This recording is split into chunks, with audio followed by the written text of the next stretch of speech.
Pasi shembi rrugën në Librazh drejt Distrugës i jepet tenderi 534 milion lek në Bovill. Skualifikimi të gjithë operatorëve konkurrues përveç fituesit dhe i ofertës me vlerë më të ulët. Pas këtij alarmi të kuq për një tender në Kamës, dallohen fije që arrin deri te kryeministri. Ky flamur i kuq tregon riskun e korrupsionit në prokurimin e ujësjellësit të Bashkisë Kamës me objekt projektimi i objektit linjëre transmetim Bovill pika 0 me tub çeliku D 700 mm L 10 km plus impiant pastrimi dhe filtrimi në Bovill. Janë 534 milion lek të buxhetit të shtetit, me të cilat duhet të nisë projekti shuaris së etjes në Bathore dhe lagjet e tjera të Kamzës. Parat përfitojnë nga Redistruga, një klient direkt i Edi Ramës.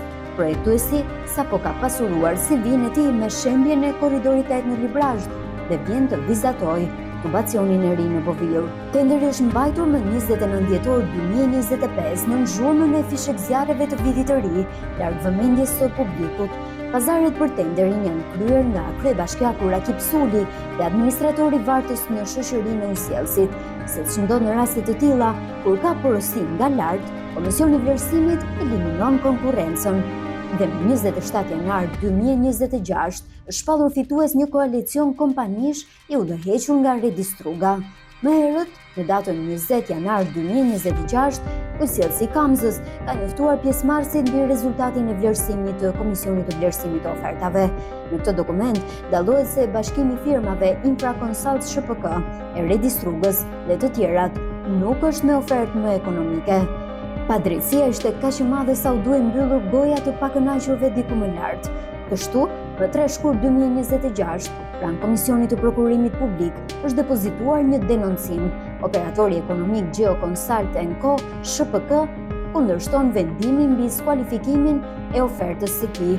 Gjithashtu, kërkohet rivlerësim për ofertën fituese. Ankemuesi sjell shumë argumente që u pranuan nga KPP dhe rrëzonin ofertën fituese, por jo vetëm kaq. Njëri nga administratorët e koalicionit të Redistrugës pas ka qenë dënuar me vendim të formës së prerë nga gjykata. Ky duhet të ishte kushti mjaftueshëm për skualifikimin e këtij operatori. Në këto kushte, Komisioni i Prokurimit Publik më 2 mars 2026 vendosi të urdhërojë Komisionin e Kamzës të kualifikojë kompaninë denoncuese. Po ashtu, kërkohet rivlerësimi i ofertës fituese. Ky është një vendim sa për të larë duart. Njerëzit e Sulit e kishin përgjigjen gati dhe në 12 mars 2026 KPP mblidhet sërish me një mendim të ri për tenderin e Bovillës. Vendimi lejon vazhdimin e tenderit që do të thotë të shpallet fitues Redistruga. Por ka një rrezik të madh në këtë vendim korruptiv. Redistruga, siç rezulton nga punët e tij të mëparshme, nuk bën studime gjeologjike të nevojshme për projektimin. Nëse më parë pasojat kanë qenë me shembje rrugësh dhe urash, në këtë rast kemi të bëjmë me ujin e pishëm.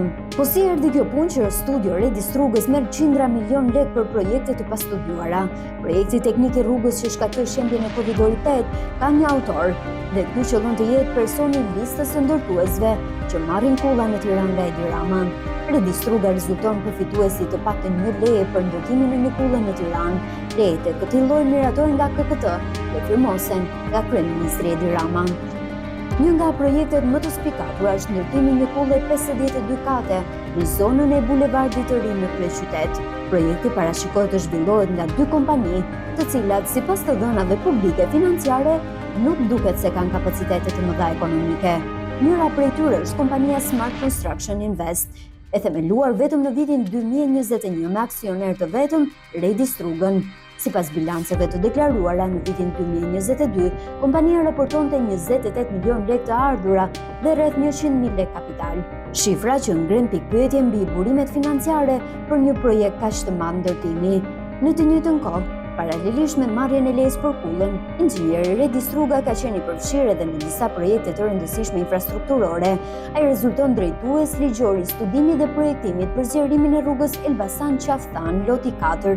Për këtë projekt rezulton edhe një dokument zyrtar studimi i titulluar Studim projektim për zgjerimin e segmentit rrugor dalje Elbasan Prenjas Qaftan, faza 4, i cili përmban detaje mbi projektin dhe zbatimin e këtij segmenti ku ndodhi shembja. Infrakonsalte Redistrugës është kompania që fitoi tenderin 530 milion lekë për këtë punë. Në hyrje të fashikullit të firmosur nga Struga shkruhet që qëllimi i këtij studimi është vlerësimi i karakteristikave fizike dhe mekanike të derave dhe shkëmbive që janë pjesë e korridorit ku zhvillohet projekti. Janë studiuar dhe vlerësuar kushtet gjeologjike, hidrogjeologjike dhe janë identifikuar fenomenet që lidhen me kushtet e projektimit të zonës ku do të ndërtohet. Bashkëngjitur këtij raporti është edhe një raport gjeologjik inxhinierik, në të cilin shpjegojnë kushtet dhe masat përkatëse që duhen marrë. Po ashtu, këto shoqërohen me raportin teknik ku do të gjeni raportin hidraulik dhe hidrologjik. Supozohet që Struga ta kishte identifikuar fenomenin në këtë kodër dhe të përcaktonte zgjedhjet që do t'i ndiqte kompania ndërtuese ANC. Por të gjitha rezultuan se nuk kanë lidhje me terrenin dhe punimet. Këto dokumente janë përpiluar nga Infraconsult ShPK dhe HMK Consulting ShPK, për të cilat drejtues ligjor është inxhinier Redistruga. Dhe në vend që ky person të vihet në dispozicion të spak që të jap llogari për dëmet që ka sjell, vazhdon të arkëtojë qindra milion lekë tendera të tjerë. Pulla 50 edukate e firmosur nga Edi Rama kërkon lekë për beton, prandaj Rakip Suli dhe zyrtarët e tjerë e kanë me përparësi të japin tendera studios së Redistrugës, ashtu si shembja e rrugës edhe etja e banorëve të Kamzës, është çmimi që duhet të paguajnë për korrupsionin.